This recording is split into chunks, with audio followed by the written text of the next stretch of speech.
Revoice Podcast Network. The mic is ours.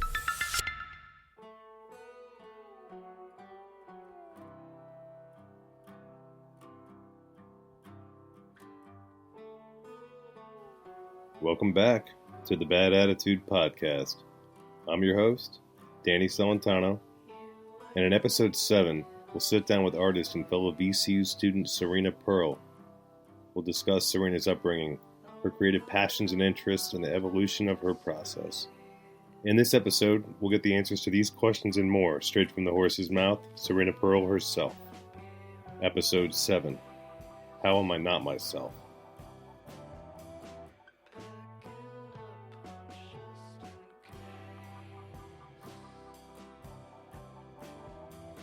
So welcome back to the Bad Attitude Podcast. So what's your name and what do you like to do?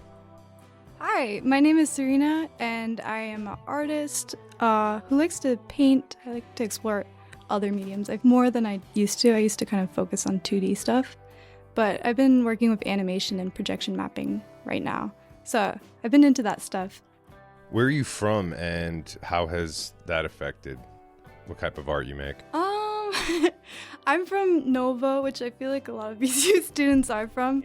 I feel like Nova hasn't particularly affected me too much, I'd say in the arts at least, because it's kind of preppy there. My high school I went to wasn't really focused on the arts. It was more focused on it was a lot of high achieving kids, which I didn't really fit in with, but I'd say maybe it has influenced me a little bit I feel like growing up with a lot of people not in the arts, I kind of noticed a lot. What about your family? You even come from an artistic family? Yeah, my mom, she is a graphic designer, so I definitely got the arts from her. My dad is just a podiatrist, so yeah, I guess there's an art in feet. I don't know. Yeah, I guess there's art. What was one of the first things when you were younger that you made artistically where you were like, this is pretty good. I like this. As a kid, I wouldn't say it was pretty good, but I was always really interested in self-portraits a lot. I used to draw kind of just portraiture in general. I think I used to be obsessed with drawing faces a lot. They weren't good. Looking back, I was like, but it just something about the figure and drawing, I think, things that are slightly representational was a big interest when I was younger. As I've gotten older, I've kind of been more interested in abstraction, still keeping the figure, but kind of making it more surreal and kind of distorted and stuff like that. I mean, it seems interesting to kind of start with something like when you're 5, everybody starts off, and so you're sort of imagining yourself, and I guess maybe that bleeds into other ways of sort of self-analyzation. So do you have a strongest suit when it comes to your artistic medium, something that's your most natural or best state? I think the medium that I've been working the longest in has been painting and drawing in particular. I've always been more of a visual person. I'm kind of horrible when it comes to words and stuff like that. So visual communication has always been really important to me because I think when I think it's all visual. So I've always been into 2D imagery and stuff, and just kind of finding a way to place all the stuff that's in my head into the world by putting it in a format that displays the images that I see. So I'd say painting and drawing has always been the most intuitive to me, but again, I think I've been exploring more with other mediums in college just because I think experimentation is good. Perfectionism. It can be a major obstacle for any artist.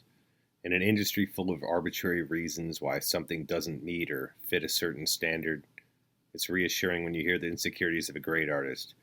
It makes it seem even more possible you could succeed with the same imperfections. But if the greats never stop questioning themselves, then how is it going to get any easier for the rest of us? So you feel more comfortable, film and visual arts, 3D and all that type of stuff a little bit more than things like music or audio or podcasting? I'm horrible when it comes to anything audio. Audio. I've tried to do some audio editing. My job we have to like kind of learn how to use that type of equipment and stuff like that, but it's not something that comes natural to me. And when it comes to like talking and writing, more like communication that comes with words, I've been trying to get good with that because I think it's important to have a skill in communications where it's visual but then also like verbal. But it's definitely something that doesn't come natural to me. Yeah, the verbal and the writing thing, it's interesting. Like someone like Aaron Sorkin says that he hates the way he speaks. He hates listening to himself. Probably he's a perfectionist, I'm sure, but because his dialogue, he has so much time to go back and rehash and reword. And sometimes I feel more comfortable personally, like when I'm on the phone or something, when I'm talking, and I can sort of re-explain, or you can read off someone's voice and intonation and speech pattern and everything, what they're really trying to say. So it can be difficult sometimes. You leave a text out there and it's just there, and then it seems like it could just be interpreted any which way. Do you find it difficult to explain that your visual process or what you're doing to someone in general who understands what you're doing, or if someone who doesn't really have any interest in painting or whatever you're doing, whatever medium that is, do you find it to be difficult to put it into words, or how do you attempt to do that? Yeah, I mean, art school is kind of all about like writing artist statements and being able to talk about our work. So I think I've been getting better at that skill, but it is very difficult, I think, because it's just, I think some people are gifted at both visual and like written communication or verbal communication and stuff like that. But typically I think a lot of artists that I've met, they kind of share the same thing. The reason they got into art was because they didn't know how to communicate what they wanted with words, and it was much easier in pictures or visuals. And yeah, so I think I'm not alone in that. There are some people who are just like blessed with both abilities, but it's definitely something I think many of us have to work harder at. Yeah, it makes sense to me. You said your mom was a graphic designer. Do you have any particular mentor or someone alive or dead that you look up to for inspiration? That's a good question. There's a lot of like visual artists that I look up for inspiration. I'd say right now, gosh, there's so many. Right now I've been really interested in kind of, it's not a particular like person, but I've been really interested in kind of looking at art that's related to like the figure, but it's kind of like uncanny, like the whole uncanny valley type of thing when you see an art where like things look so recognizable, but then there's also something like really off about them.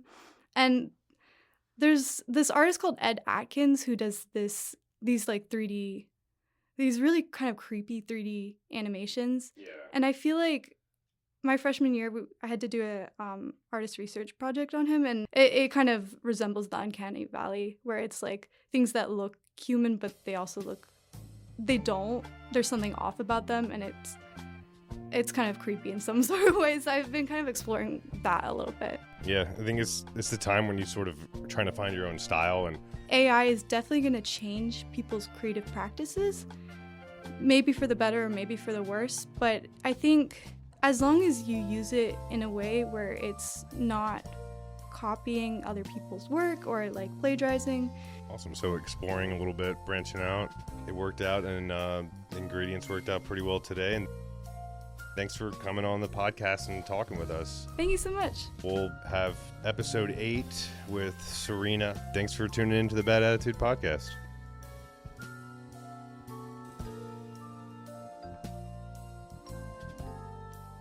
Thanks for tuning in to the Bad Attitude Podcast with our guest, Sirena Pearl.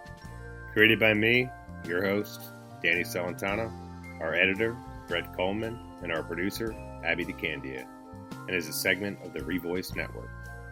Please give us a review and download this show. And if you enjoyed the show, don't forget to check out more podcasts on the Revoice Network, Podline, and Common Talk. Our next episode, episode 8, is also available, where we continue our conversation with artist, painter, and designer Sirena Pearl. You can listen to us and more only on the Revoice Network.